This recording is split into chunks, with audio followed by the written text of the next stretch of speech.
আজকে মায়ের দর্শন করতে আসতে পেরে সত্যিই আমার খুব ভালো লাগছে। হ্যালো এভরিওয়ান, কেমন আছো সবাই?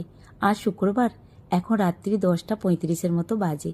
তো এখন রেডি হয়েছি মাতা রানীর দর্শন করতে যাওয়ার জন্য। আসলে রাজবাবু দোকান থেকে আসলো 10:05। তারপর রেডি হলাম, রান্নাবান্না করে রেখেই যাচ্ছি। তো আমরা তিনজনেই যাচ্ছি। আর কত সুন্দর লাইট দিয়ে সাজিয়েছে দেখো, অনেকটা দূর থেকে আর কি সাজিয়েছে, লাইটিংটা খুব সুন্দর করেছে। তো ভেতরে গিয়ে তো তোমাদেরকে দেখাবই। তবে জানো তো, এই মায়ের দর্শনটা আমি একজন বৌদির জন্যই করতে পারছি। এখানে যে পুজো হচ্ছে আমরা জানতাম না। তো আমার পাশের ঘরে যে ঋষিরণীর মাম্মি থাকে, তার সঙ্গে কথা বলতে বলতে সেই অষ্টমীর দিনকে বলেছিল যে এখানে একটা পুজো হচ্ছে, খুব সুন্দর বড় করে একদম লাইট টাইট দিয়ে, তো তুমি গিয়ে দর্শন করতে পারো। তো কালকে আর আসা হয় না, আজকে রাজবাবুকে বলেছিলাম যে তুমি কি তাড়াতাড়ি আসতে পারবে, তাহলে আমরা যেতাম। তো রাজবাবুর আস্তে আস্তে ওই 10:05 মতো বেজে গেছিলো। তো এখানে আস্তে আস্তে প্রায় 11টার কাছাকাছি হয়ে গেছে। তবে আমাদের বাড়ি থেকে যে অনেকটা দূর তেমনটা না, গাড়িতে ওই 10 মিনিটের মতোই সময় লাগে।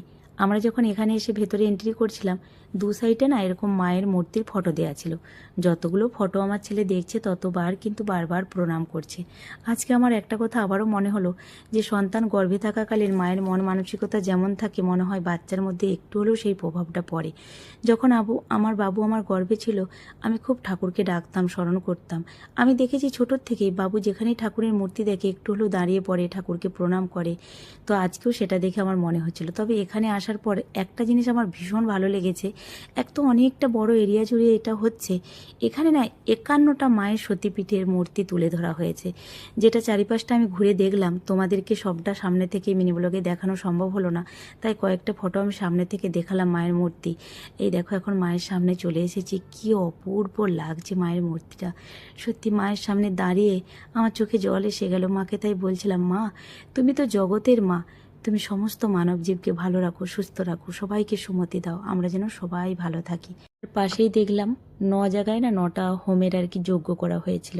আর এখানেও একটা মায়ের মূর্তি, এখানেও মায়ের কাছে প্রণাম করলাম। সত্যি এই জায়গাটা এতটা শান্তির, এতটা সুন্দর, এখান থেকে না বাড়ি যেতে ইচ্ছে করছিল না। অনেকটা সময় ধরে ঘুরলাম, ভীষণ ভালো লাগছিল। অনেকেই এখানে বসে আছে, এতটা রাত্রি হয়ে গেছে। তবে হাজার হাজার ভক্তের কিন্তু প্রসাদেরও ব্যবস্থা আছে। যেহেতু বাড়িতে রান্না করে গেছি, তাই আর প্রসাদ নিলাম না।